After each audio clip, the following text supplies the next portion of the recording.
Subscribe करा महानुभाव प्रतितीपंथ चॅनलला व बेल बटन अवश्य दाबा लेटेस्ट नोटिफिकेशन प्राप्त करण्यासाठी। कृष्णाय वासुदेवाय हरये परमात्मने प्रणत क्लेशनाशाय श्री गोविंदाय नमो नमः। श्री गोविंदाय नमो नमः। श्री गोपाल कृष्ण महाराज की जय।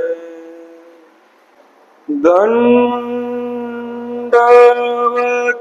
हो।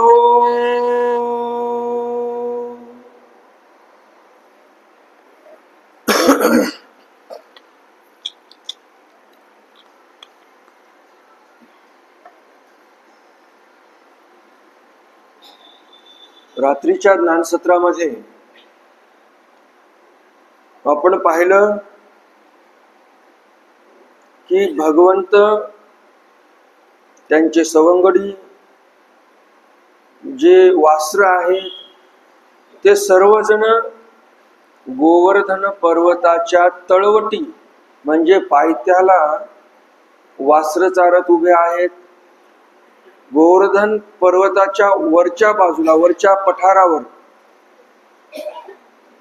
जे मोठे म्हणजे या गोपाळांचे जे वडील आहेत पिते आहेत ते गायींना चालत आहेत। श्रीकृष्ण भगवंताने वेणुध्वनी केला, वेणूचं वादन चालू केलेलं आहे आणि वेणूचं वादन चालू केल्यानंतर तो ध्वनी कानावर पडलेला आहे गायींच्या आणि गायी सुसाट अशा धावत सुटलेले आहेत खाली त्या वासरांकडे येण्यासाठी। वेणू ऐकलेला आहे भगवंतांनी वाजवलेला आणि वेणू ऐकल्यानंतर त्यांनी खाली पाहिलं तर त्यांना त्यांचे वासरे दिसले आणि म्हणून त्या धावत सुटल्या आणि मग ते वासर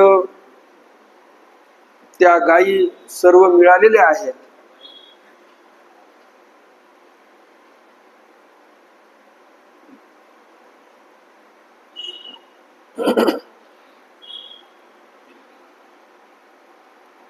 तिये वासरुवे तरी जाणी परमानंदू भरला से मनी तेने धातू आदि करुणी अमृत ओळताती।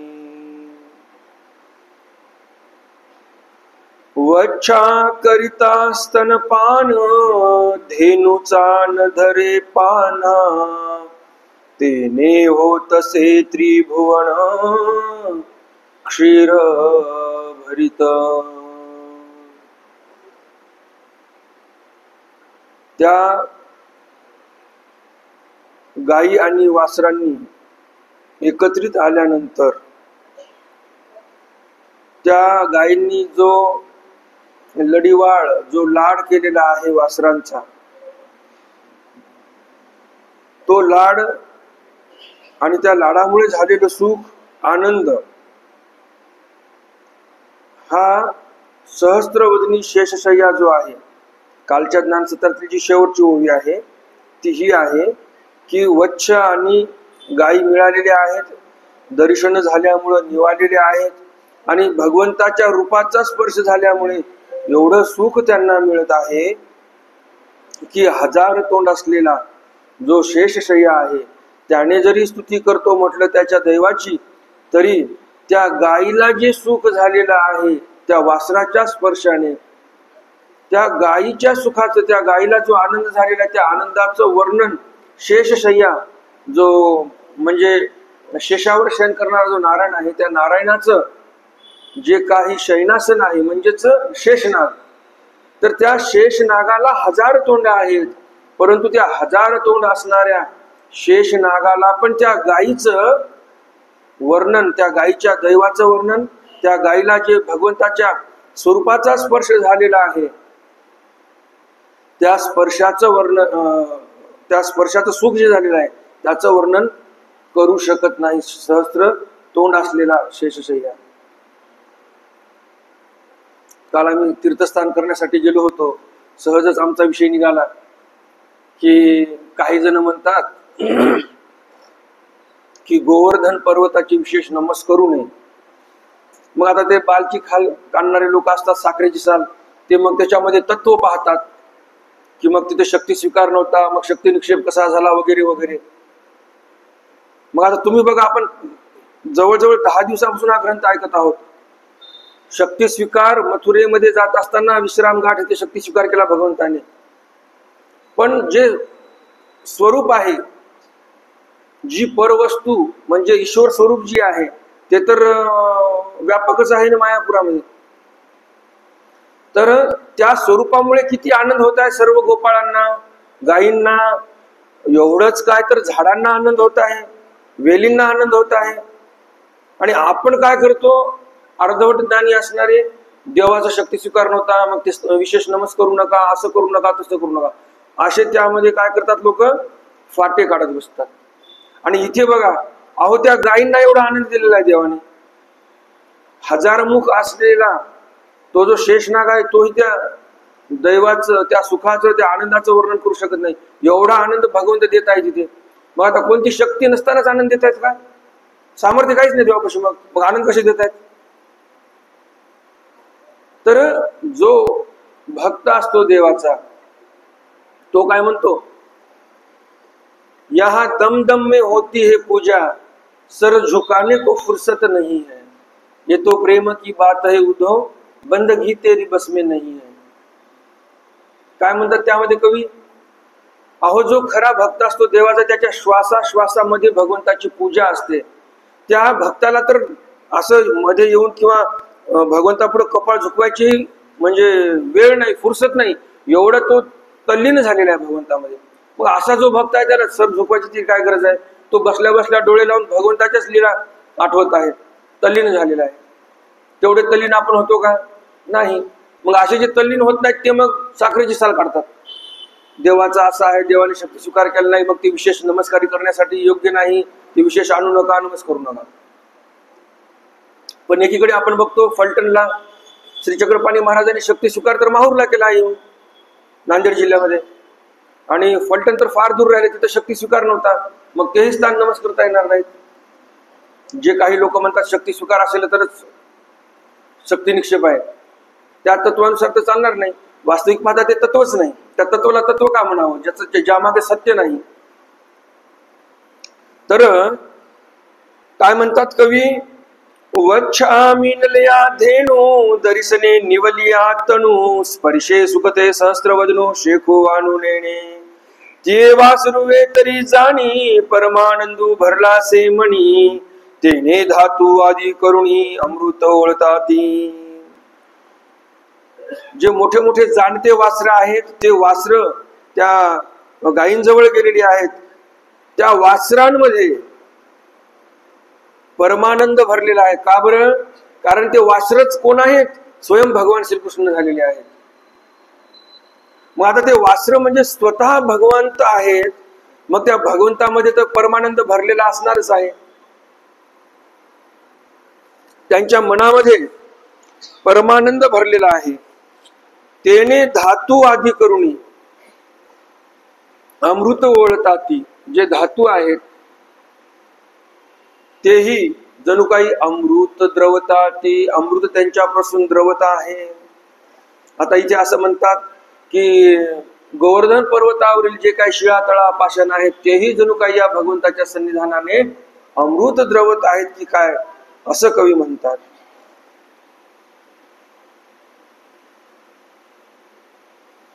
किंवा दुसरा अर्थ, या भगवंताच्या स्पर्शाने ज्या गायी आहेत त्यांच्या शरीरामध्ये जे धातू आहेत त्यांच्यामधूनही जणू काही अमृत स्रवत आहे आणि त्यांच्यापासून दूध तयार होत आहे. दूध जे तयार होते गायीमध्ये, काय शरीरापासूनच ते दूध तयार होते ना, शरीरामधून दूध तयार होते. तर इथं म्हणतात की ते दूध नाही, जणू काही अमृत द्रवत आहे. मग आता त्या अमृताचं काय करतात? वच्छा करीती स्तनपान धेनुचा न धरे पाना, तेने होतसे त्रिभुवन क्षीर भरित. वच्छा करीतसे स्तनपान, त्या गायी वासरांना दूध पाजत आहेत. धेनुचा न धरे पाना, त्या गायींना एवढा पान्हाव आलेला आहे, पाना एवढा आलेला आहे की त्या धेनूंना गायींना ते पाना धरताही येत नाही. त्यामुळे काय होत आहे, तेने होत असे त्रिभुवन क्षीरभरित. वासरू दूध पित आहे, त्यामुळं काय झालेलं आहे, पाना एवढा आलेला आहे गाईला की कोणी दूध न काढता इतर स्तनामधून दुधाच्या धारा चालू झालेल्या आहेत. आणि त्यामुळं त्रिभुवन होत असे क्षीरभरित. एका स्तनाला वासरू दूध पित आहे, उरले 3, तर जणू काही ते 3 स्तन म्हणजे त्याच्यातून जे दुधाच्या धारा पडत आहेत ते जणू काही त्रिभुवनाला काय करत आहेत, क्षीर भरित, दुधाने जणू काही भरून टाकत आहेत. असा त्या गायींना एवढा पाना आलेला आहे आणि आपोआप दूध तिथे द्रवत आहे, पडत आहे. जैसे योगी हृदयी प्रवेशविती, इंद्रिय द्वारा ईश्वर मूर्ती, तैसिया धेनु चाटती दिसती वासरुवाते. जैसे योगी हृदय प्रवेशविती, ज्याप्रमाणे योगी जन भगवंताचा प्रवेश हृदयामध्ये करून घेतात. कोण्याद्वारे, इंद्रिय द्वारे. डोळ्याने भगवंताची मूर्त पाहिलेली आहे आणि त्या इंद्रियद्वारे ते योगी स्वतःच्या हृदयामध्ये भगवंत प्रवेशविती म्हणजे भगवंताचा प्रवेश करून घेत आहेत स्वतःच्या हृदयामध्ये डोळ्याद्वारे. तैसिया धेनु चाटता दिसतात, त्याप्रमाणे ज्याप्रमाणे योगी डोळ्याद्वारे भगवंताला हृदयामध्ये घेतात त्याप्रमाणे धेनु स्वतःच्या जिव्हेने त्या वासरांना चाटत आहेत. तर त्या गायी जिव्हा इंद्रियाद्वारे जणू काही ईश्वराचं स्वरूप स्वतःच्या हृदयामध्ये प्रवेश करून घेत आहेत की काय, असं मला भासत आहे, असं कवी म्हणतात. गवळी आले गोधना पाठी, तिही पुत्र रूपे देखवणी दृष्टी, आनंदो झाला तो ये सृष्टी निरोपमू. गवळी आले गोधना पाठी, जे गोपाळ होते ते गोपाळ गोधना पाठी आलेले आहेत, कारण त्यांच्या गायी खाली आल्यात पळून. मग ते गोपाळ म्हणजे हे जे वासरांसोबत जे गोपाळ आहेत, जे स्वतः श्रीकृष्ण महाराज त्या रूपाने नटलेले आहेत, अशा या गोपाळांचे वडील जे माळावर होते, गोवर्धन पर्वतावर होते, ते गोपाळ गवळी आले गोधना पाठी, ते गोपाळ आलेले आहेत. म्हणजे या गोपाळांचे वडील जे वर होते, मोठ्या गायी जे काही चरवत आलेले होते तिथं, ते खाली आलेले आहेत. तिही पुत्र रूपे देखोनी दृष्टी, त्या सर्वांनी स्वतःच्या मुलांचे रूप पाहिलेले आहेत. आनंद झाला तो या सृष्टी निरोप. त्या वडिलांनी जे काही त्यांची मुलं होते खाली आणि वर जे होते सर्व गायींच्या मागे, ते सर्व त्या खालच्या मुलांचे वडील होते. जेवढे काही गोपाळ असतील ते सर्व खाली आलेत आणि ते स्वतःच्या लेकरांना पाहतात. पाहिल्यानंतर एवढा आनंद होतो त्यांना की तो जो आनंद झालेला आहे या सृष्टीमध्ये, त्या मोठ्या माणसांना स्वतःच्याच मुलांना पाहून, निरोपमू, निर म्हणजे नाही, उपम म्हणजे उपमेय योग्य, म्हणजे त्या आनंदाला या सृष्टीमध्ये अशी कोणती गोष्ट नाही की त्याची उपमा आपल्याला त्या आनंदाला देता येईल, असा निरोपम आनंद झालेला आहे. जसं आपल्या या पृथ्वीवर सागर आहे, खूप मोठा समुद्र आहे. आता या समुद्राला जर उपमा द्यायची म्हटलं तर त्या समुद्राला उपमा कोणती द्यावी बरं? दुसरी उपमाच नाही आहे का या पृथ्वी तलावर? आता एखादा आपल्या नागपूर जिल्ह्यामध्ये धरण आहे, त्या धरणाची उपमा त्या सागराला देतो म्हटलं तर चालेल का? नाही चालणार. तर समुद्र जो आहे त्या समुद्राला उपमा कोणाचीही देता येणार नाही. मग त्या समुद्राला उपमा द्यावी तरी कोणाची? तर त्या समुद्राला उपमा देता येईल फक्त त्या समुद्राचीच. समुद्राला त्याच समुद्राची उपमा दिली तरच चालेल, दुसरी उपमा देऊ शकत नाही. त्याप्रमाणे या भगवंताचा आनंद या गायींना, या गोपाळांच्या पित्यांना जो होत आहे तो आनंद निरुपम आहे, त्याला कोणती उपमाच देता येत नाही. आता शब्द बदलले की अर्थ बदलतात. निर म्हणजे नाही अर्थ झाला, पण हाच शब्द जर वचनाच्या समोर लावला, निर हा शब्द, हे अक्षर जर वचनाच्या समोर लावला तर काय होईल? निर्वचन. मग आता निर म्हणजे नाही, वचन म्हणजे वचन नाही, तिथे असा अर्थ करावा का तिथे? तसं नाही, तिथे अर्थ वेगळा. निर म्हणजे निश्चयेसी बोललेले वचन, त्यामध्ये एवं वा नाही, असं किंवा असं, असं नाही. तर असं ते निर्वचन. आणि इथं निरुपम म्हणजे उपमेशी योग्य कोणतंही नाही. आता त्याला उपमा आम्ही देऊ शकत नाही, एवढा आनंद त्यांना झालाय. प्राकृता अपत्याचे आलिंगन, जालिया निवती सकळे जण, त्वरिते कैवल्य आनंद घन बाळ रूपे. प्राकृत आपत्याचे आलिंगन, जालिया निवती सकळ जण. अहो, हे जे प्राकृत लेकर बाळ आहेत, प्राकृत म्हणजे काय? या शरीरापासून जन्माला आलेले मुलं मुली जे काही आहेत हे प्राकृत आहेत.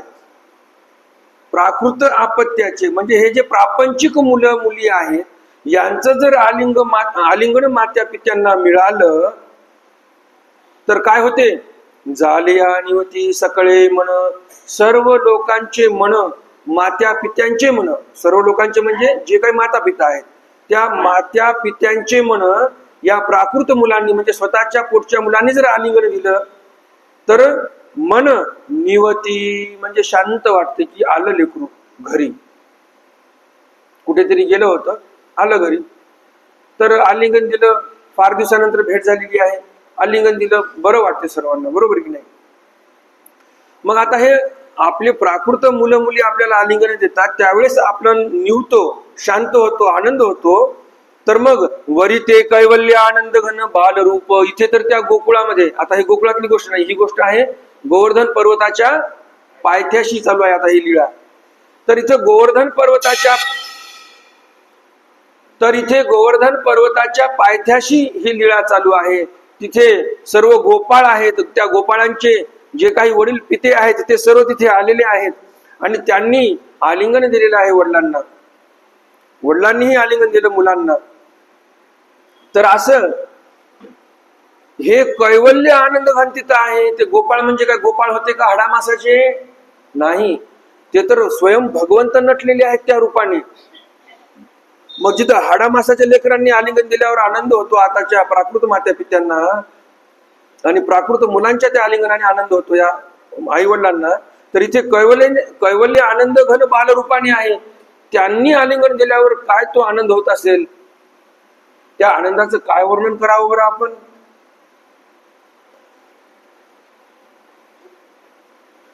नेनता की जे अमृत पान, परिमृत्यासी होये अमरपण, तैसे पुत्र भावे ब्रह्मालिंगन, देत निर्वाण सुखाते.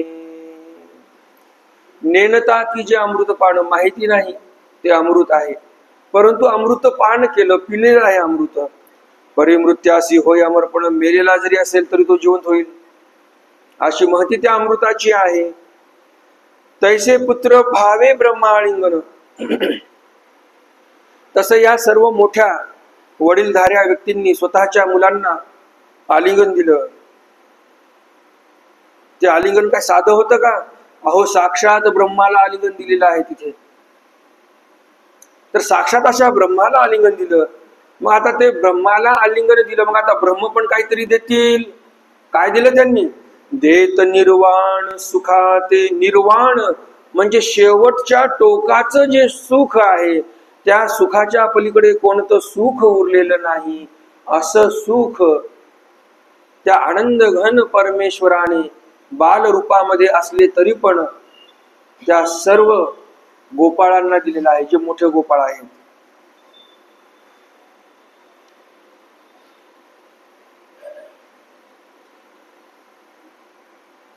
ज्याप्रमाणे अमृत पिल्यानंतर माहिती असो किंवा नसो माणूस अमर होईल, मेलेला माणूस पण जिवंत होईल, त्याप्रमाणे या पित्यांना माहिती नाही आपलं लेकरू काय आहे. आता हे स्वतः ईश्वर अवतार आहे तिथं, आणि आपले लेकराला ब्रह्माने अपहरण केलेलं आहे. ब्रह्मदेवाने आपली मुलं सत्यलोकामध्ये नेलेली आहेत, हे यांना माहिती नाही. अज्ञानपणामध्ये, अजाणतेपणामध्ये त्यांनी स्वतःचेच मुलं आहेत म्हणून आलिंगन दिलं, परंतु निर्वाण सुख त्यांना प्राप्त झालं. यांना बघा, यांना हे ब्रह्म आहेत हे माहिती नाही, हे आनंद घन परमेश्वर आहेत हेही या वडिलांना माहिती नाही, तरी एवढा आनंद भेटत आहे त्यांना. आणि आपण सर्व ज्ञानी असून आपण त्या ईश्वर अवताराविषयी मग शक्ती आहे किंवा नाही याची चिकित्सा करत बसतो. ह्या दुर्दैवाच्या गोष्टी आहेत. आपल्या पंथामध्ये नको नको त्या व्यक्ती, नको नको ते जे आपल्या डोक्यात पिकलं ते लगेच समाजामध्ये पसरवून टाकतात. याला म्हणतात सोक्ती. स्वतःची उक्ती आहे, काही शास्त्रामधून आलेलं नाही. आणि आपण सर्वजण तर आपल्याला वेळच भेटत नाही कोणते ग्रंथ वाचन करा किंवा काही करा, त्यामुळे जे कोणी सांगेल ते आपण ऐकत बसतो. त्यामुळे धर्महानी कोणाची होते? आपलीच धर्महानी होते. मग असं जर असतं की बाबा शक्ती स्वीकार नाही, तर मग हे जे पंडितवास आहेत, दामोदर पंडित, यांनी पण उल्लेख केला असता. म्हणजे काय झालं, आता जुने विद्वान पंडितांनी ज्यांनी ग्रंथ तयार केले, एवढे महान असे वच्चारणासारखे, उद्धव गीतेसारखे, यांनी काही बोललं नाही. पण आताचेच लोक जास्त हुशार होऊन गेले आणि नको नको ते विषय जनामध्ये पसरवायला लागलेले आहेत.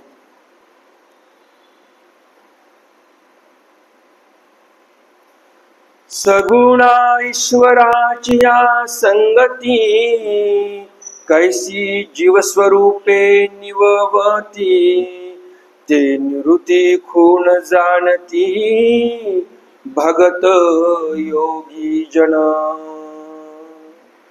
सगुणा ईश्वराची संगती, सगुण अशा ईश्वराच्या संगतीने, कैसी जीवस्वरूपे निवती, कशी या जीवस्वरूपाची निवती म्हणजे हे जीवस्वरूप कसे शांत होतात, निवतात. हे जीवस्वरूप निवतात म्हणजे अगोदर काय झालेले आहेत, ते दग्ध झालेले आहेत, संसार दुःखाने दग्ध झालेले आहेत, आणि ते जीवस्वरूप निवलेले आहेत या भगवंताच्या संगतीने.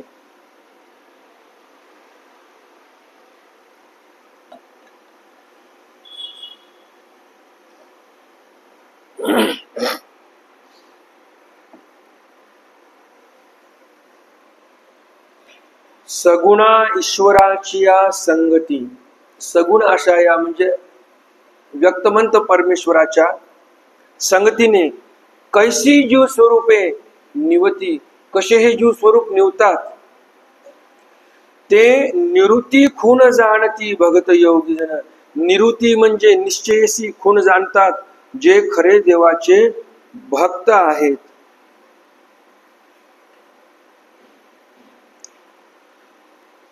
इथे या ओवीच्या शेवटी आपण वेणुवादन, गायची क्रीडा, गोपाळांना कसा आनंद झालेला आहे भगवंताच्या आलिंगनाने,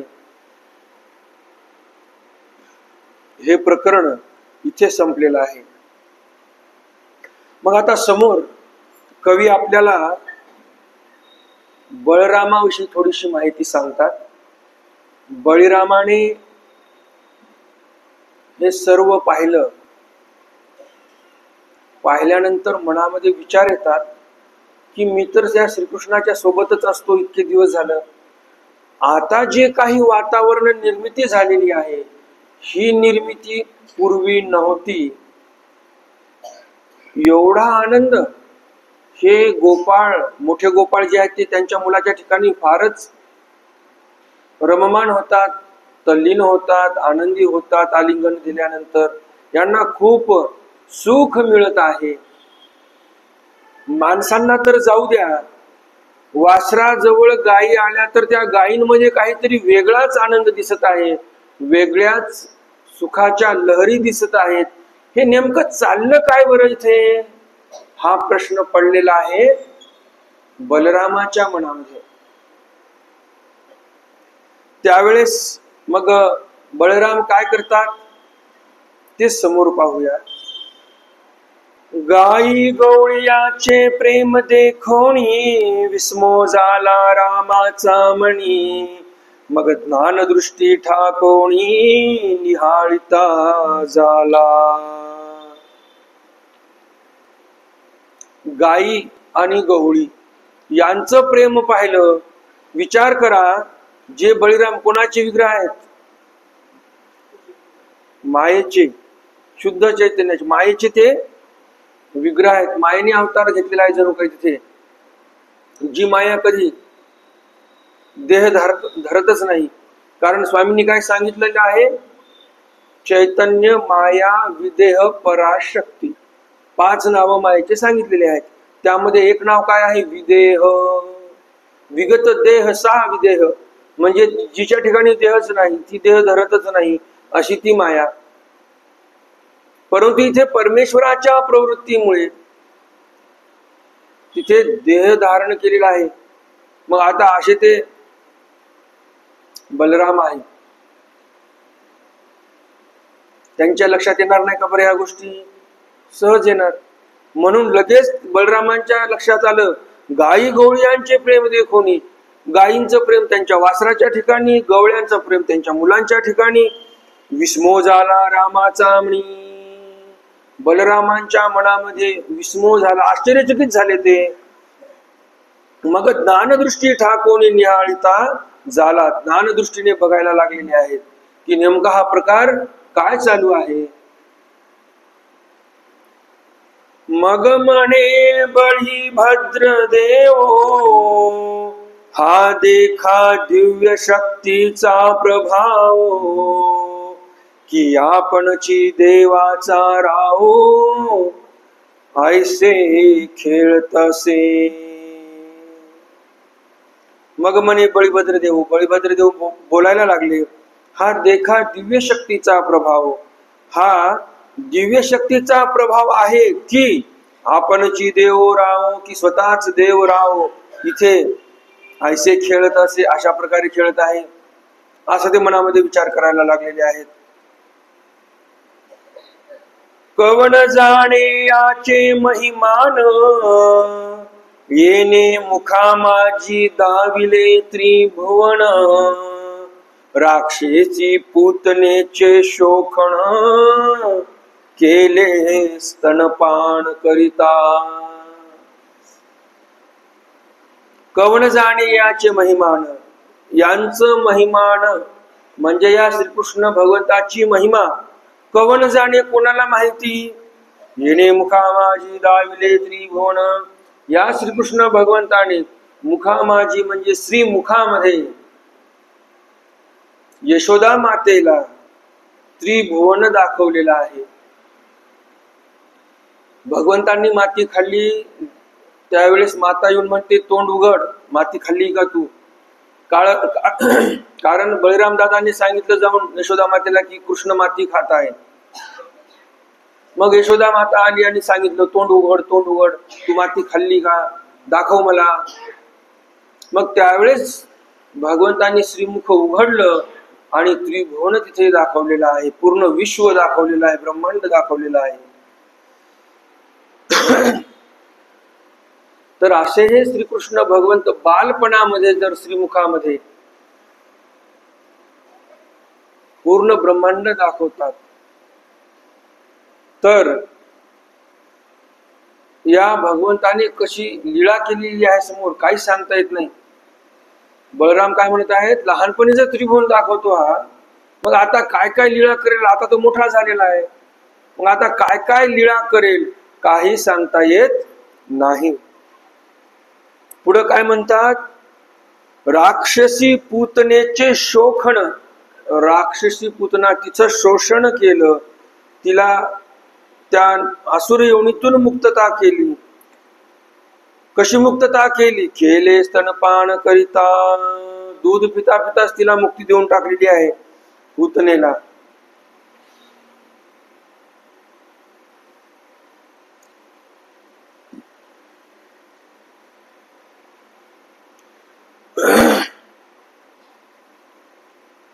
आणिक एक नवल झाले, जय अर्जुनाचे रूख मोडिले, तय आम्हा दिव्य पुरुष दाखविले, येणे श्री कृष्णे. आणिक एक नवल झाले, अजून एक मी नवल पाहिलेला आहे. जय अर्जुनाचे रुख मोडिले, जेव्हा अर्जुनाचे रुख म्हणजे वृक्ष, वृक्ष म्हणजे काय, झाड मोडले, त्यावेळेस या श्रीकृष्ण भगवंताने मला दिव्य पुरुष दाखवलेले आहेत. अशा या भगवंताच्या लीळा या दिव्य आहेत. मग आता काय माहिती आणि काय काय लीळा रचलेली आहे सध्या. अनंता सृष्टी जयाची करणी, तो अवतरला ये मेदिनी, भगत कैवारी श्री चक्रपाणी, माया वेखी. अनंता सृष्टी जयाची करणी, अनंत सृष्टी अनंत ब्रह्मांड हे ज्यांची करणी आहे, म्हणजे ज्यांनी तयार केलेले आहेत, तो अवतरला ये मेदिनी, तो भगवंत या मेदिनी अवतरलेला आहे.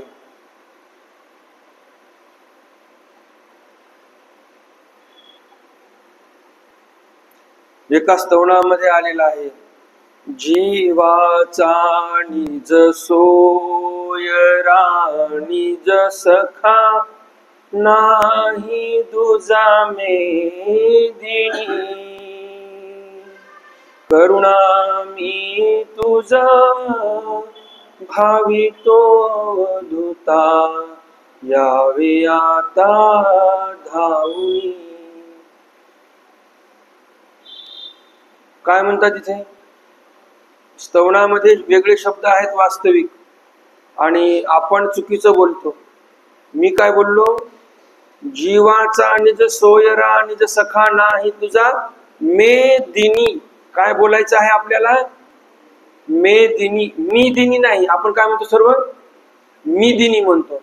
जीवाचा निज सोयरा निज सखा नाही तुझा मी दिनी, मी आणि दिन आहे असा अर्थ बोलतो. तर हा अर्थ नाही तिथे. काय अर्थ आहे, जीवाचा निज सोयरा माझा सोयरा, सखा मित्र दुजा नाही या मेदिनी म्हणजे या पृथ्वी तलावर. एवढा मोठा अर्थ आहे. आपण काय म्हणतो मी दिनी, मी आणि दिन आहे. मग आता बघा एक शब्द बदलला, मेच मी झालं, अर्थ काय झाला, अर्थाचा अनर्थ होऊन गेला.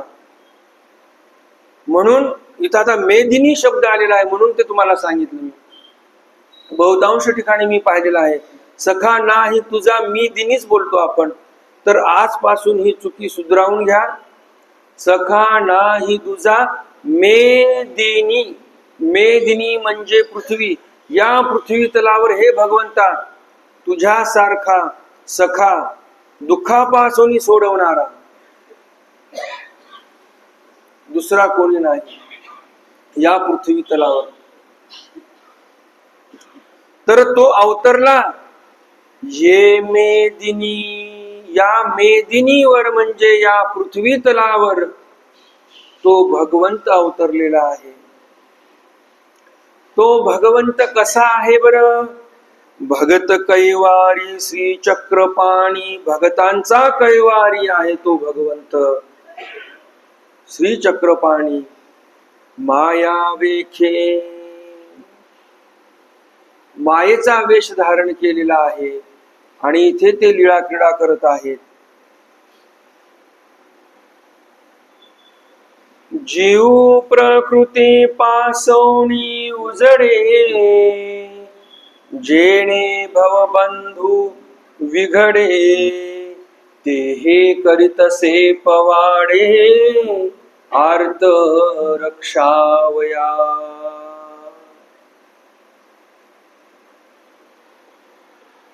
जीव कसा आहे? आपल्या शास्त्रामध्ये जीव कसा आहे जर विचारलं तर आपले शास्त्र काय सांगतात? जीव हा शौच, दीन, रंक. शौच म्हणजे काय? या जीवाच्या ठिकाणी कुठल्याही प्रकारचं सामर्थ्य नाही म्हणून शौच. दीन, ज्याप्रमाणे एखादा व्यक्ती ज्याच्याकडे काहीही सामर्थ्य नाही तो कसा असतो त्याप्रमाणे हा जीव दीन आहे. रंक, रंक म्हणजे काय आहे तर हा जीव म्हणजे दास आहे. मग असे शौच, दीन, रंक असे जे जीव आहेत या जीवांना अद्दल घडवण्यासाठी, दुःख देण्यासाठी कुणी कट रचला? ब्रह्मदेवाने. ब्रह्मदेवाला एवढं तर समजायला पाहिजे होतं, बिचारे हे जीव पहिलेच या जीवांवर अत्याचार कोण करत आहे? कंस अत्याचार करत आहे. यांच्या घरचे दुग्धजन्य पदार्थ जे आहेत तेही यांना खाऊ देत नाही. एवढा कर आहे जास्त या जनतेवर लादलेला या कंसाने.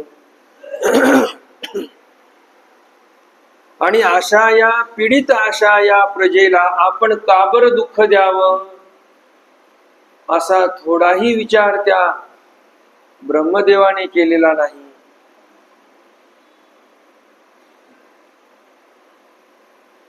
आणि सर्व गायीचे वासर आणि गोपाळ चोरून नेले.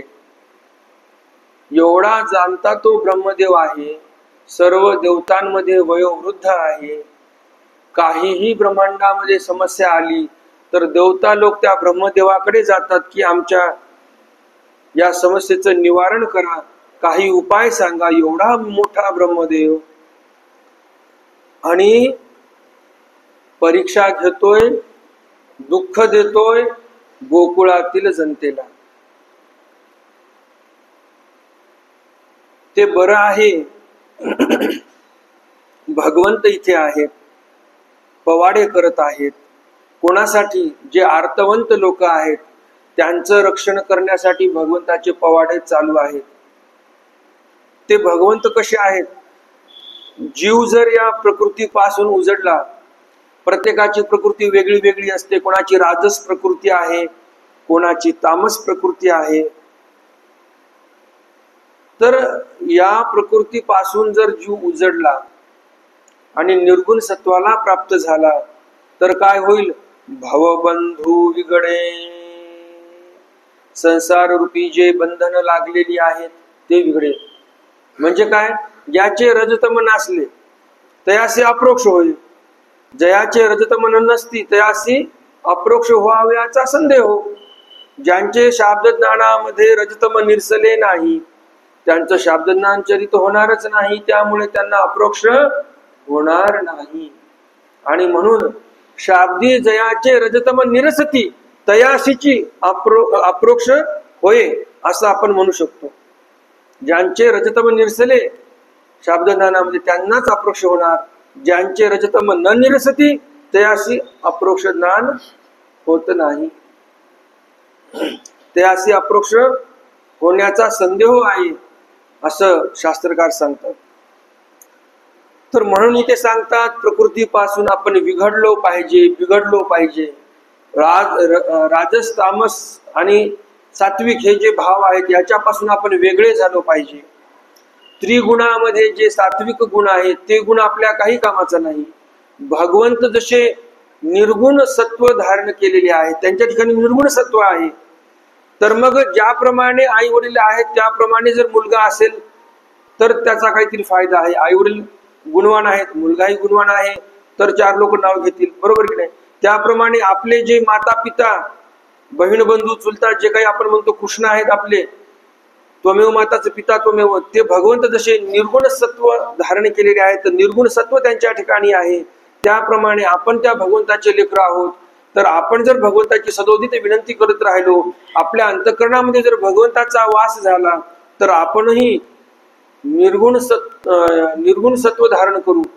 आपल्या ठिकाणी ही निर्गुण सत्व येईल, कारण भगवंत आपल्या हृदयामध्ये आलेले आहेत. त्यामुळे आपल्या ठिकाणी ही निर्गुण सत्व येईल. आपण निर्गुण सत्व धारण केलेले झालो तर रजतम सत्व हे जे त्रिगुणामधले आहेत ते आपोआप नासून जातील.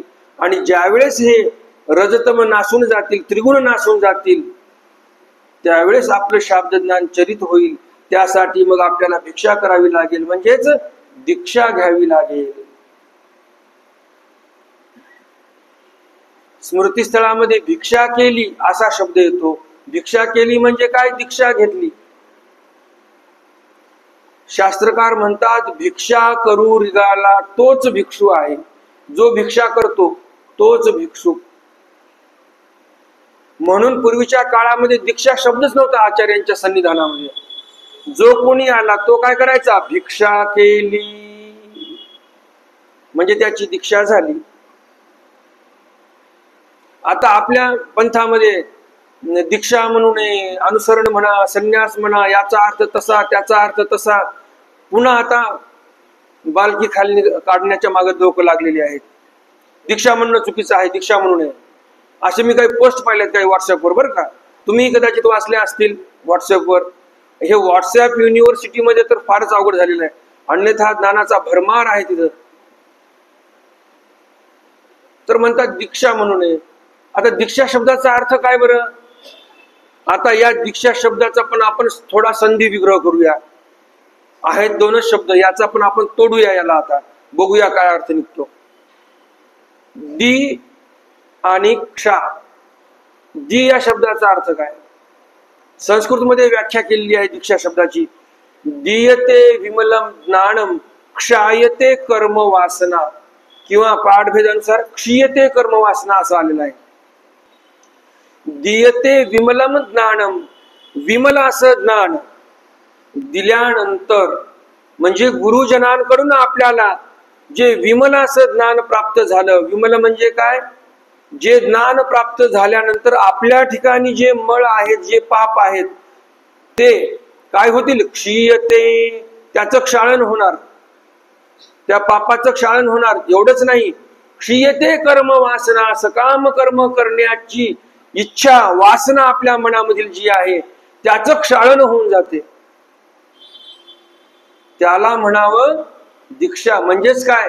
काही मनामध्ये स्वार्थ नाही, भिक्षा मागायचं, खायचं, निवांत राहायचं. काही सकाम कर्म करण्याची वासना नाही, कोणते 4 पैसे कमवावेत, मागे टाकावेत, याचीही वासना उरलेली नाही. त्याला म्हणावं दीक्षा. मग आता ही दीक्षा जी आहे या संदर्भामध्ये ज्यांना पूर्ण ज्ञानच नाही ते म्हणतात दीक्षा म्हणू नका, संन्यास म्हणा.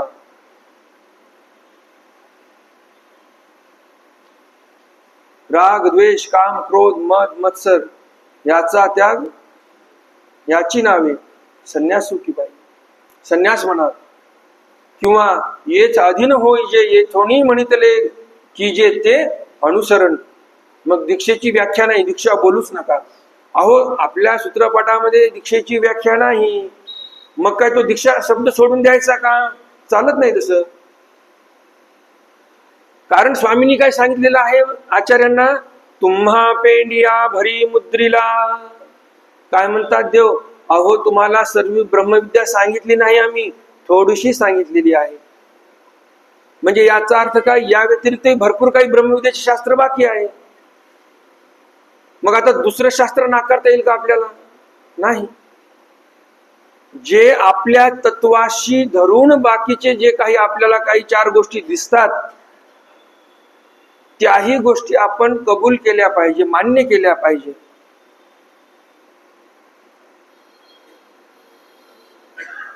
कबूल माझ्याकडून शब्द निघाला अनाहूतपणे तोंडातून. कोणता शब्द आहे हा? उर्दू शब्द आहे. तर असा आपण भाषा शुद्धी केली पाहिजे थोडी. आपण भाषा शुद्धीचं कार्य सर्वप्रथम कोणी केलं? छत्रपती शिवाजी महाराजांनी भाषा शुद्धीचं काम केलं. जो राजव्यवहार चालायचा त्यांचा, राजव्यवहाराचा त्यांनी एक कोश तयार केला होता की माझा जो राजव्यवहार चालेल, राज्यकारभार चालेल, जे काही त्यामध्ये खलिते लिहिल्या जातील, पत्र लिहिल्या जातील, पत्र व्यवहार होतील, त्या सर्वांमध्ये शुद्ध मराठी भाषा वापरली पाहिजे. उर्दू फारसी शब्द बाहेर टाका असं बोललेलं आहे.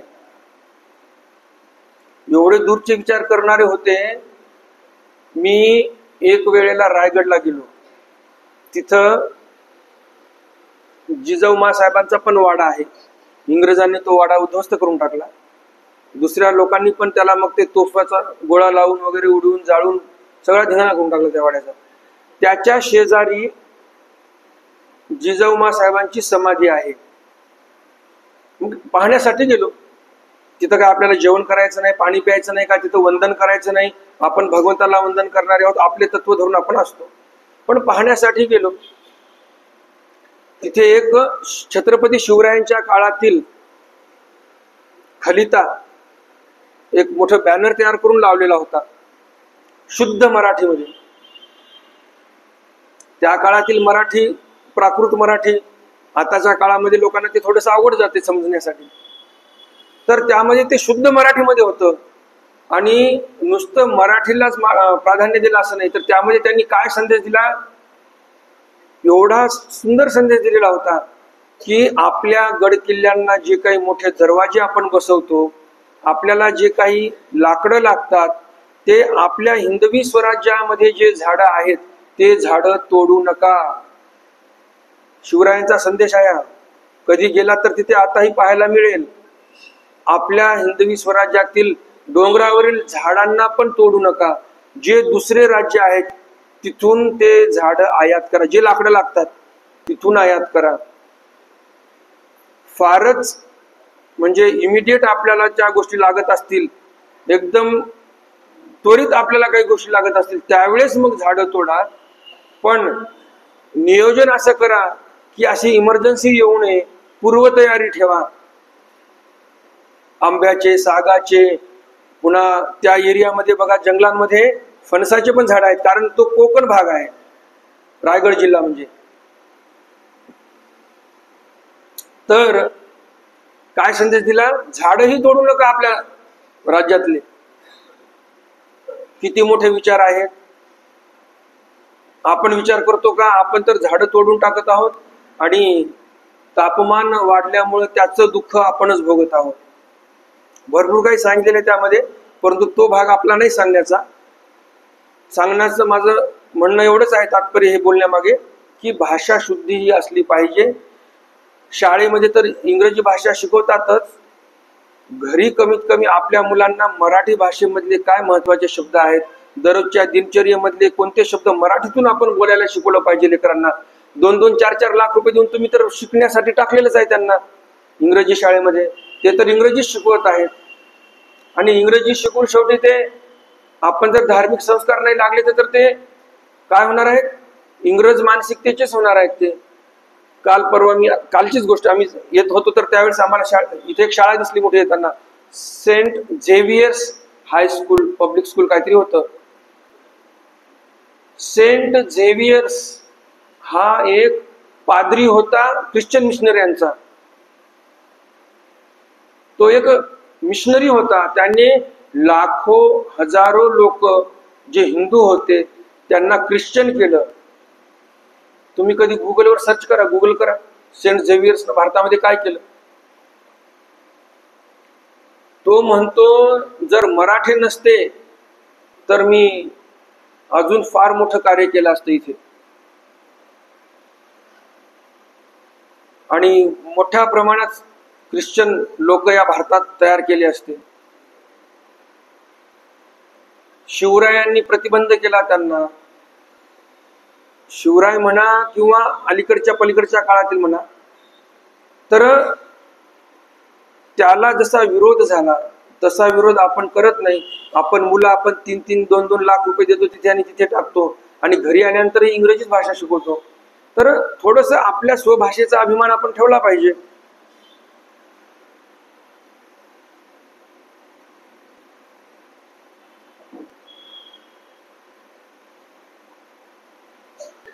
तर भगवंत इथे काय करत आहेत?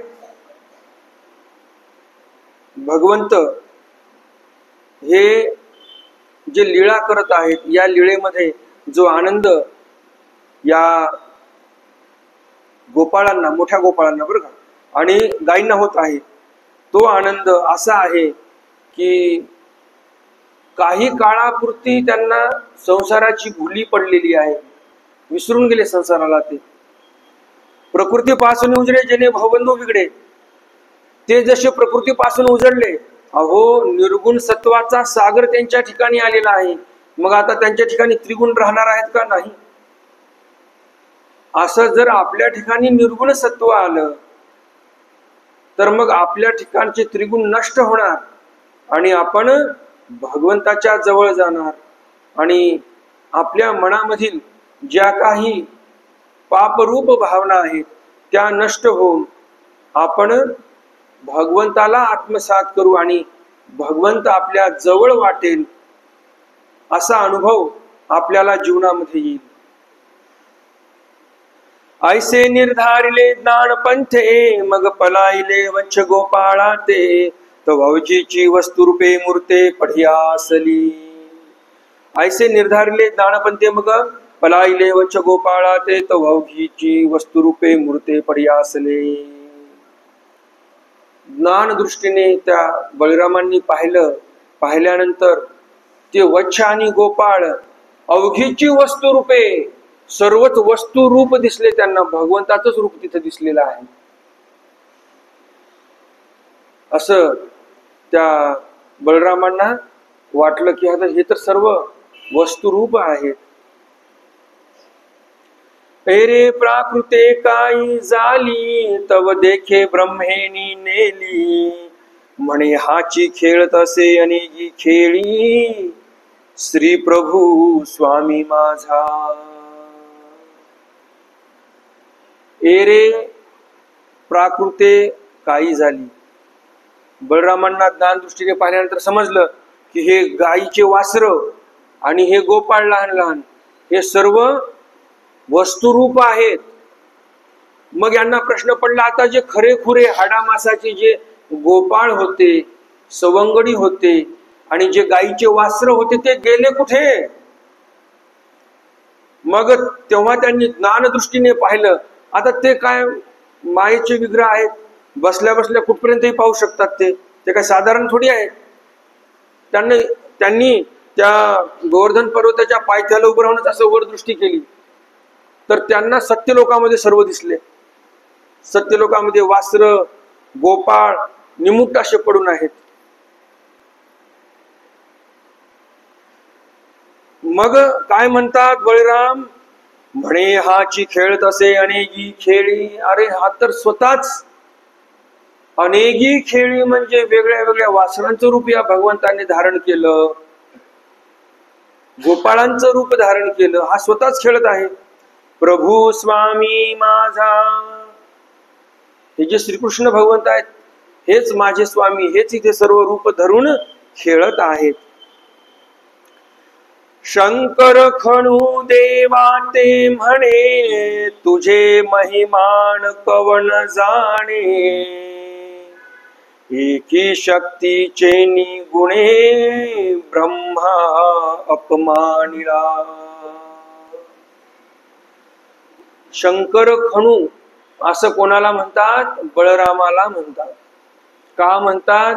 त्यांना ओढून काढण्यात आलेला आहे जन्माच्या वेळेस, म्हणून शंकर खणू अशी नामना आहे त्यांची. ते शंकर खणू म्हणजे बळराम हे भगवंताला म्हणतात, तुझे महिमान कवन जाणे, तुझी महिमा कवन जाणे. कोण जाणणार आहे बरं? एकी शक्तीचे गुणे ब्रह्म अपमानिला. भगवंताने एक शक्ती इथे दाखवली फक्त, आणि एका शक्तीमुळे कोणाचा अपमान झाला? ब्रह्मदेवाचा अपमान झालेला आहे. कारण ज्या ब्रह्मदेवाने ठरवलं होतं की मला याची परीक्षा घ्यायची, कोणाची? भगवंताची. पण भगवंताने एका शक्तीने या ब्रह्मदेवाचाच अपमान केलेला आहे.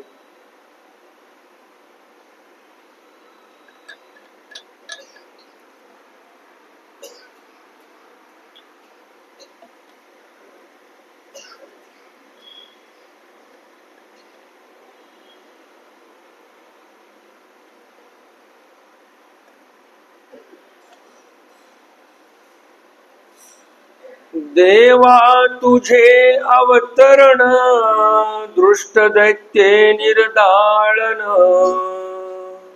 शरणांगताचे उद्धरण कराव्या.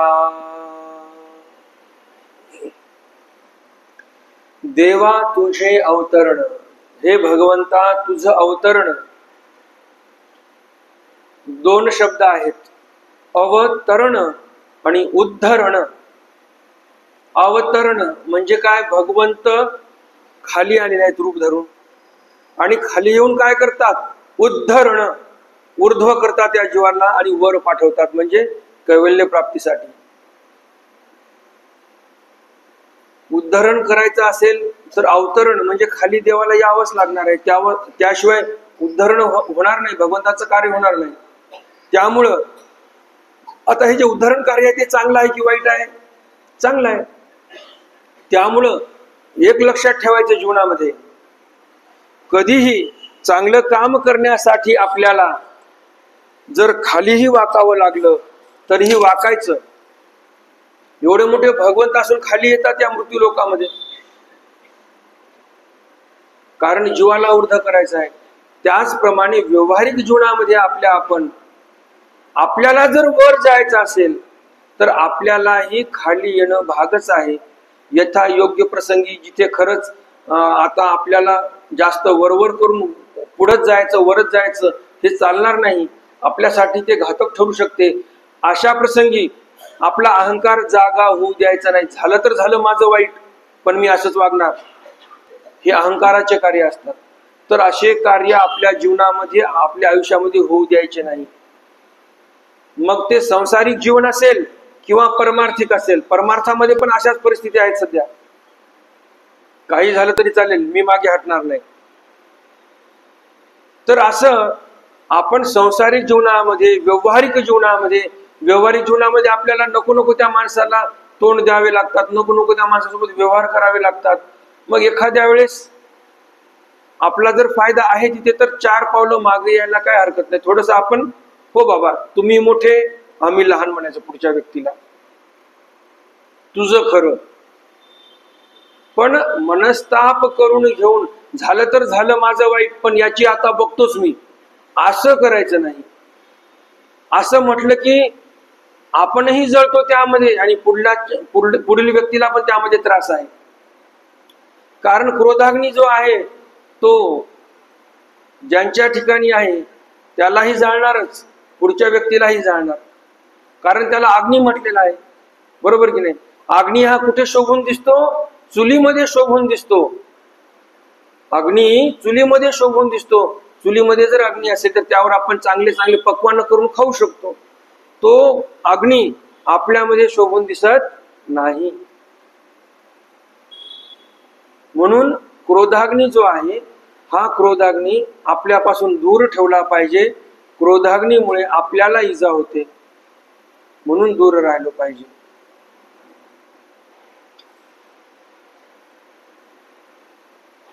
मग आपल्या शरीरात अग्नी आहे किंवा नाही? आपल्या शरीरामध्ये अग्नी आहे.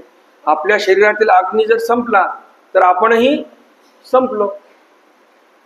भगवंतांनी किती निर्मिती व्यवस्थित केलेली आहे. म्हणून या शरीराला काय म्हणतात? पंचभौतिक. 5ही भूत या शरीरामध्ये आहेत. भूमी, भूमी, आप, अनल, वायू, खम हे पाचही भूत शरीरामध्ये आहे.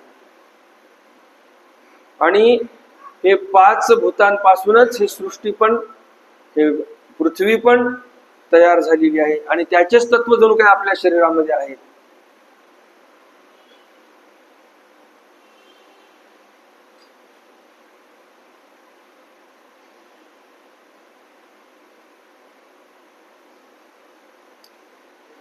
तर भगवंत इथे अवतरण करतात म्हणजे खाली येतात. दृष्ट दैत्य निर्दाळन, इथे येऊन जीवांचा उद्धार करतात. आता जीवधरण कार्य करणं काय सोपं आहे का? चांगल्या कामाला 1700 विघ्न असतात. मग तसं इथं पण विघ्न आणणारे खूप असतात, बरोबर की नाही? दैत्य आहेत, असुर आहेत, त्यातल्या त्यात घरचे तर फारच त्रासदायक असतात. जन्मापासून त्रास कोणाचा? कंसाचा. कोण आहे हा? मामा आहे. घरच्यांनी जेवढं वाटोळं केलं तेवढं दुसऱ्यांनी नाही केलं. आपल्या भारताचा जर इतिहास पाहिला, पुरातन काळापासून जर इतिहास पाहिला, तर जेवढं वाटोळं घरच्यांनी केलं तेवढं शत्रू पक्षाने वाटोळं कधीच केलं नाही. श्रीकृष्ण महाराजांना जेलमध्ये जन्माला यावं लागलं. भगवंत असून जन्मले न जन्मले, किती धो धो पाऊस चालू आणि तशा पावसामध्ये भिजत भिजत भिजत जावं लागलं. कुठे? गोकुळामध्ये. असं समजू नका की ते भगवंत होते, त्रास झाला नसेल. भगवंत म्हणतात, ज्यावेळेस आम्ही इथे अवतार घेतो, सर्व देहधर्म जीवधर्माचा स्वीकार करतो आम्ही. जे अष्ट स्वभाव आहेत, भगवंतालाही थंडी वाजायची, भगवंतालाही गरमी व्हायची. मग ते छोटस बाळ आहे नेमकं जन्माला आलेलं, आपल्या वसुदेवांनी एका टोपलीमध्ये टाकलं आणि निघाले बाहेर. त्रास झाला नाही का त्यांना? झाला त्रास, कारण देहधर्म स्वीकारलेले आहेत.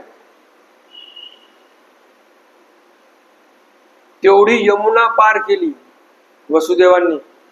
धो धो पाऊस कोसळत आहे, मुसळधार. नदीमध्ये लाटा उत्पन्न झालेले आहेत. वसुदेवाला मार्ग सापडायला तयार नाही, नाकातोंडात पाणी जात आहे, एवढं पाणी वाढलेलं आहे. मग श्रीकृष्ण भगवंतालाच किव आली, श्रीचरण बाहेर काढले आणि त्या यमुनेमध्ये ज्या वेळेस घातले, यमुनेला जसा स्पर्श झाला, जणू काही यमुना ही दर्शनासाठी व्याकुळ होती, म्हणून उफान आलेलं होतं. आणि जसा श्रीचरणाचा स्पर्श झाला भगवंताच्या, तशी ती शांत झाली, पाणी उतरलं. तर देहधर्म हे भगवंताच्या ठिकाणी असतात. सर्व त्रास सहन करून भगवंत अवतार कार्य करतात. मग सांगा तुम्ही, सुरुवात मामाने केली त्रास देण्यासाठी. हा त्रास कोणामुळे झाला? कंस मामामुळे झाला ना. तर या दुष्ट अशा दैत्याचं निर्दाळन केलं भगवंताने. तर ते जीवन फार काही सुखी होतं असं नाही. जन्मापासूनच भगवंताच्या जीवनामध्ये दुःख होतं. ते कोणासाठी दुःख सहन केलं? आपल्यासाठी, आपल्या सर्वांसाठी दुःख सहन केलं भगवंताने. आईचा मार खाल्ला भगवंताने, खाल्ला की नाही? चमरी दंड देणे. चमरी म्हणजे छडी. त्या छडीने यशोदा माता मारायची भगवंताला. मग आता भगवंताला काही रडू येत नव्हतं का? दुःख होत नव्हतं का? अंगावर वळ उमटत नव्हते का? सर्व होत होतं. सर्व दुःख सहन केलं. मातेने जर काही दटावलं, काहीतरी घरामध्ये काहीतरी जास्तीचं काम केलं, तर मग माता रागावून बोलायची, तेही सहन केलं. गाईचं शेण काढलं, गाईचे वासरं रानामध्ये नेणं, चरून आणणं, सर्व केलं. कोणासाठी केलं हे? एवढे उपकार आहेत भगवंताचे. किती उपकार करुनिया ठेविले फार, ना ठवी करी अपकार. मज मार्गसी तू एक जन्म आजवर, परी मी न देई पामर. किती उपकार करून ठेवले भगवंताने आपल्यावर, किती उपकार करून ठेवले, तरी पण नाठवी करी अपकार. त्या काव्यामध्ये आलेला आहे, किती उपकार करुणिया ठेविले फार, नाठवी करी अपकार. मज मागसी तू एक जन्म आजवर, परी मी न देई पामर. भगवंताने खूप उपकार केले, त्या उपकाराचं थोडंसंही ज्ञान आपण ठेवलं नाही आणि त्या भगवंतावर आपण अपकारच करत गेलो. आपण त्या उपकाराची काय जाणीव ठेवली नाही, आठवण ठेवली नाही भगवंताच्या, अपकारच करत राहिलो. त्या भगवंताने आपल्याला एक जन्म मागितलेला आहे, परंतु मी न देई पामर. अहो या भिकारी जीवाला भगवंताने काय मागितलेलं आहे मागून मागून? आहे तरी काय या भिकाऱ्याकडे? काही नाही. जे दिलेलं आहे आपल्याला ते सगळं देवाचंच आहे. या भिकारी जीवाला देवाने मागितलं काय? एक जन्म दे तुझा. परंतु या जीवाने तोही जन्म दिलेला नाही.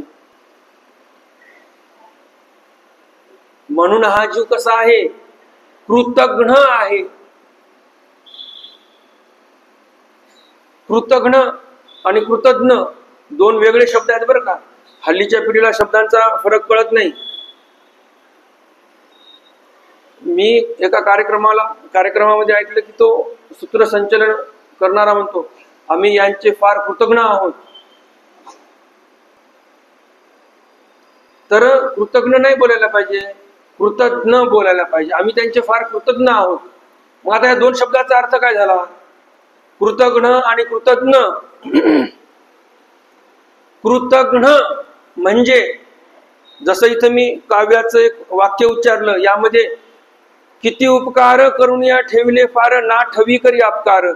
म्हणजे देवाने उपकार केले, आपण अपकार केले, तर आपण कोण आहोत? कृतज्ञ आहोत. आपण घला न जोडलेला आहे शेवटी. कृतज्ञ केल्या कृतीचा घ्न केलेला आहे. म्हणजे देवाने जे आपल्यावर उपकार केले ते उपकार आपण काही स्मरणात ठेवले नाही आणि त्या भगवंतावर आपण अपकार केले. केल्या कृतीचा म्हणजे भगवंताने जी कृती केली आपल्यासाठी, एवढं दुःख सहन केलं. सर्वज्ञ श्री चक्रधर स्वामींनी तर 12 वर्ष मौन ठेवलं त्या चालबर्डीच्या त्या विंध्य पर्वतामध्ये, सातपुडा पर्वतामध्ये. किती तपश्चर्या केली. अंगाला काटे ओरबडायचे, रक्त निघायचं, कपडे फाटून गेलेले आहेत. सर्व लोक नगीन देव बोलायला लागलेले आहेत. कोणासाठी केलं एवढं? यज्ञदाचरती श्रेष्ठ. ज्याप्रमाणे श्रेष्ठ व्यक्ती आचरण करतो त्याप्रमाणे बाकीच्यांनी केलं पाहिजे, हे दाखवलं होतं देवाने तिथं आपल्याला. श्रीकृष्ण भगवंताची उक्ती देवाने दाखवली. परंतु आपण मोठे माणसं जसे वागतात तसं वागण्याचा प्रयत्न करत नाही. मोठे माणसं म्हणजे इथे आपल्याला माणसं धरायचे नाही, भगवंत.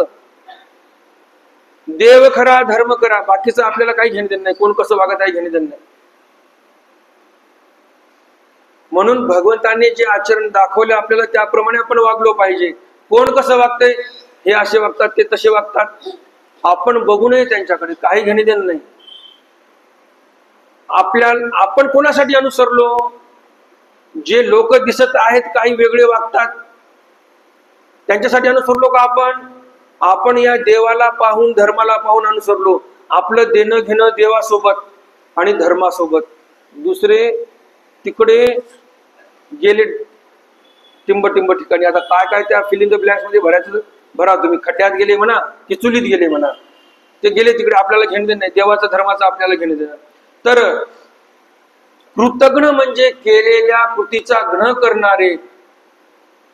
देवाने आपल्यावर उपकार केले, एवढं ज्ञान सांगितलं, पण देवावर आपण अपकार केले, जन्म दिला नाही, म्हणजे आपण काय आहोत? कृतज्ञ आहोत. केलेल्या कृतीचा घ्न म्हणजे नाश केला. आपण आपल्या बुद्धीमध्ये ते ज्ञान ठेवले नाही की देवाने आपल्यावर उपकार केले. आणि मग कृतज्ञ म्हणजे काय? केल्या कृतीचं ज्ञ म्हणजे ज्ञान ठेवणारा, म्हणजे तेवढा उपकार तो मानणारा आहे, त्याप्रमाणे वागणारा आहे की खरंच बाबा तुम्ही आमच्यावर उपकार केले, आम्ही कृतज्ञ आहोत. म्हणून हे शब्द लक्षात ठेवायचे. कृतज्ञता सोहळा असतो, कृतज्ञता सोहळा नसतो. बरोबर की नाही? तर आपण असे आहोत. भगवंताने काय काय कर्म केले हो आपल्यासाठी. शरणागताचे उद्धारण कराव्या. कोणासाठी? जे भगवंताला शरण येतील त्यांचा उद्धार करण्यासाठी भगवंताने हे सर्व कर्म केलेले आहेत. वस्तू संबंधे बोधू पातला, म्हणून स्तुती करू लागला. तो हास्य करुणी श्रीकृष्णे मोहिला, बळभद्र देव.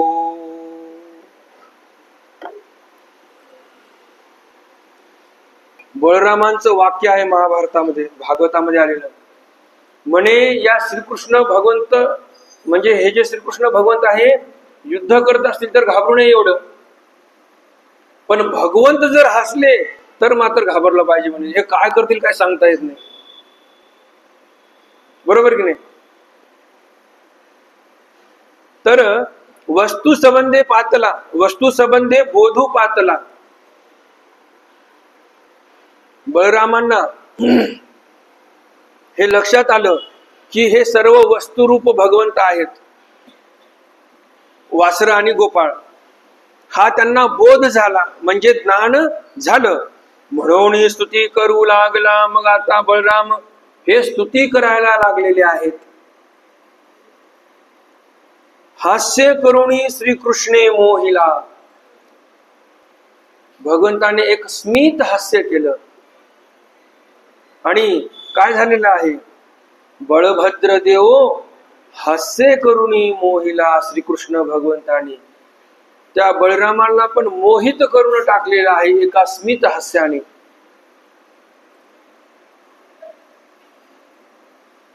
मग गात प्रभू चरित्राते, आनंद वीत त्रिभुवनाते.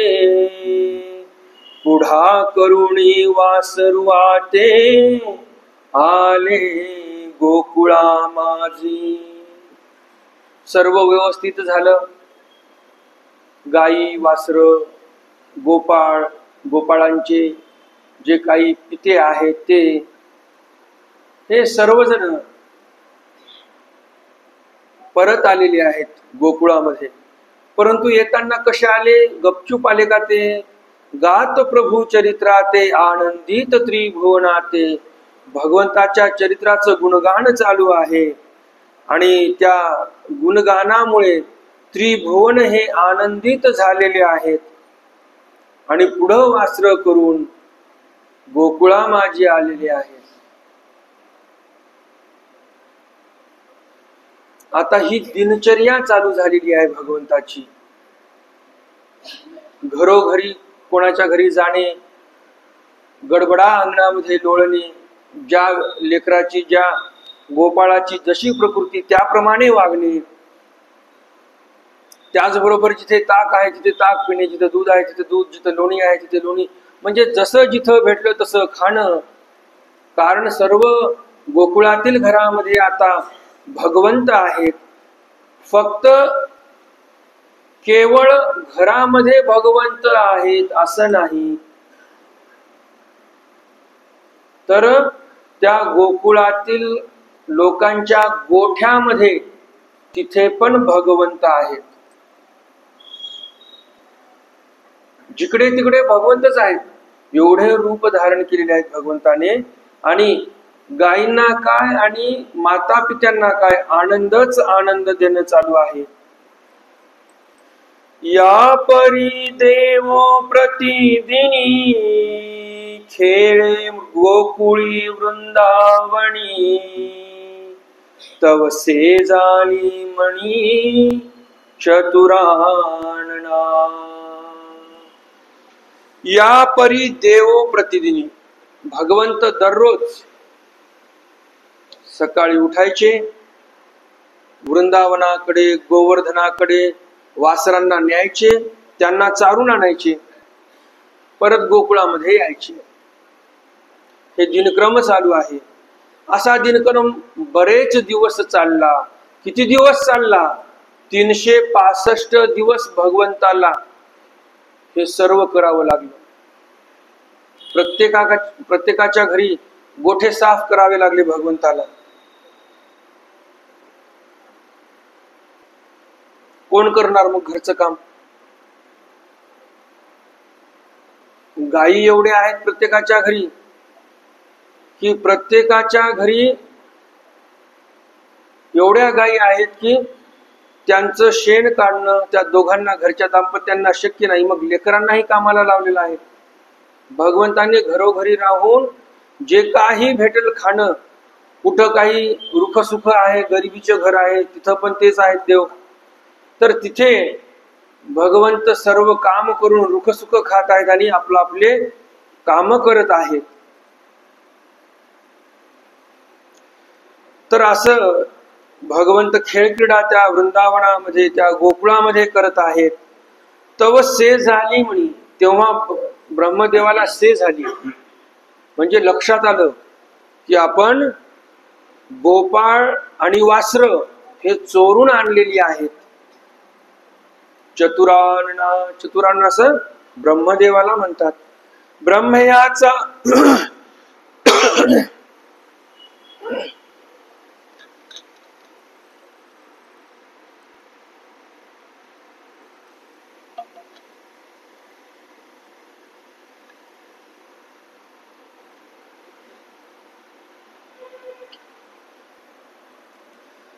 ब्रह्मयाचा खेळू एको भरला,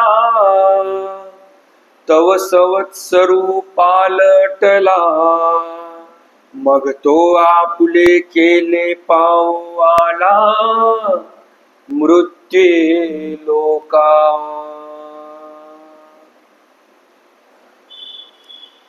ब्रह्मदेवाचा सत्यलोकामध्ये एक क्षण लोटला आणि एक क्षण लोटल्यानंतर, एक क्षण भरल्यानंतर तव संवत्सरू पालटला, इथे मृत्यू लोकामध्ये एक संवत्सर झाला, म्हणजे 1 वर्ष झालं।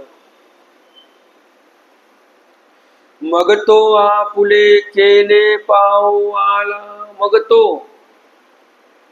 आपण जो पराक्रम केलेला आहे गोकुळामध्ये, या गोकुळातील गायींचे वासर,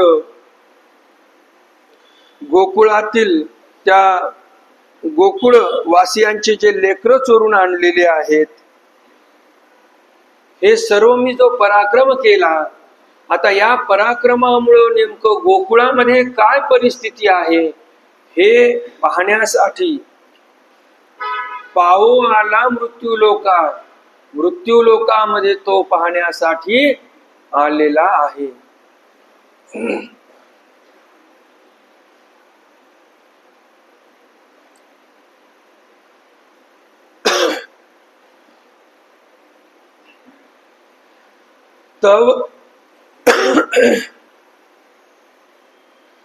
तव विचारू लागला चित्ती, हा देखा सत्यलोकीचा पती, म्हणे गायी स्त्रिया काय करीती, निर्हा मोहा कुळा। तुम्हाला जसं सुरुवातीला सांगितलं, देवता ह्या निकृष्टा, निर्यदायका अशा आहेत। मग आता उत्सुकता या ब्रह्मदेवाच्या मनामध्ये काय आहे?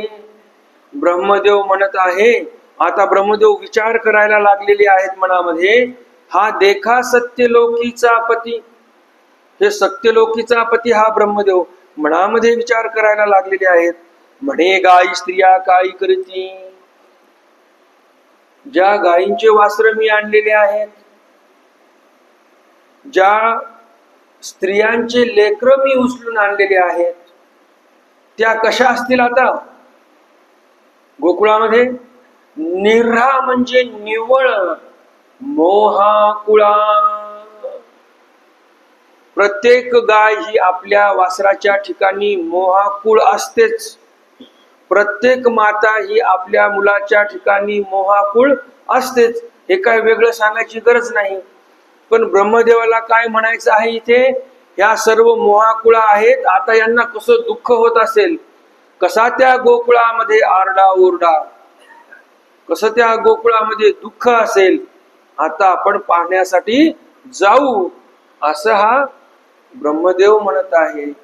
म्हणजे दुसऱ्याच्या दुःखामध्ये आनंद घेण्याचा प्रयत्न ब्रह्मदेव इथे करत आहेत.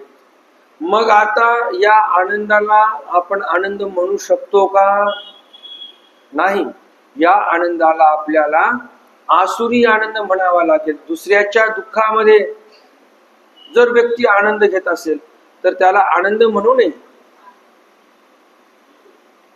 कारण आनंद म्हणजे काय? भगवंताची नामना आहे ती. अव्यक्तमंत परमेश्वराला आनंद बोललेला आहे. मग असा तो भगवंत दुसऱ्याच्या दुःखामध्ये असेल का? नाही. तर हा ब्रह्मदेव जो आहे तो आसुरी सुख घेण्यासाठी इथे आलेला आहे. त्यांच्यासाठी तो आनंद निरा मोहाकुळ असतील. आणि मग आता बघूया कसे दुःखिस्त असतील ते. तर याला काय म्हणतात? विघ्न संतोषी लोक. दुसऱ्याच्या कामामध्ये विघ्न आणलं म्हणजे हे संतोषित होतात. ज्यांना मोठेपणा वाटतो की बघा मी त्यांचं काम थांबवलं. लोकांच्या मंगल कार्यामध्ये, शुभ कार्यामध्ये, आध्यात्मिक कार्यामध्ये विघ्न आणलं आणि ते कार्य थांबवलं की जो व्यक्ती सुखी होतो, मनाला त्याचा संतोष वाटतो, असे ते लोक विघ्न संतोषी म्हणवल्या जातात. म्हणून विघ्न संतोषी लोक आपण आपल्यापासून दूर ठेवले पाहिजे. आपण त्यांचा जर संग सांगात केला तर त्यांचेही दुर्गुण आपल्यावर कदाचित येऊ शकतात. आपल्याला तसे गुण लागू शकतात. तसे त्यांना गुण म्हणू नये, याला अवगुण म्हणतात. तर अवगुणाचा जर संगत केला तर अवगुणच आपल्या ठिकाणी येणार ना. संगत करे बडे की तो बडता ही बड जाय, संगत करे गधे की तो दो दो लाता खाय. मोठ्याची संगत केली तर आपण मोठे होऊन जाऊ ना. आणि गाढवाची संगत केली, गाढवाच्या माग माग राहिलो आपण, चल रे बाबा मी तुझ्यासोबत, तो कधी लात मारेल काही सांगता येते का? बरं एक लात मारत नाही, एकाच वेळेला दोन्ही लाता मारतो तो. का सोपं आहे का ते? म्हणून गाढवा सोबत कधी सोबत राहू नये, कारण आपणही गाढव होऊन जाईल. म्हणून कधीही संगत करावी तर मोठ्याची करावी, लहान माणसाची करू नये. इंग्रजीमध्ये एक म्हण आहे,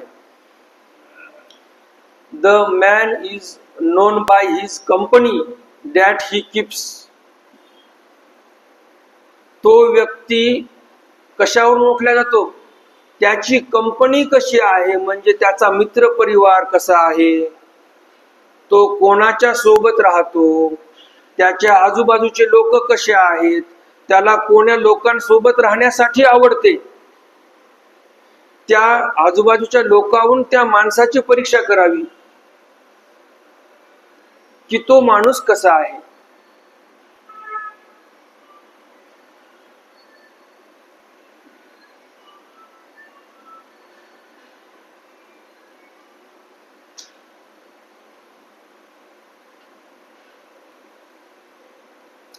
तर गोकुळाचं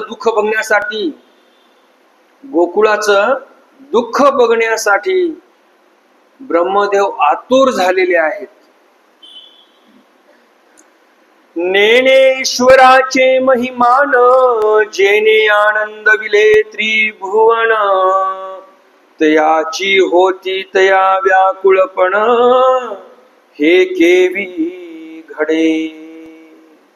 नेणेश्वराचे महिमान, त्या ब्रह्मदेवाला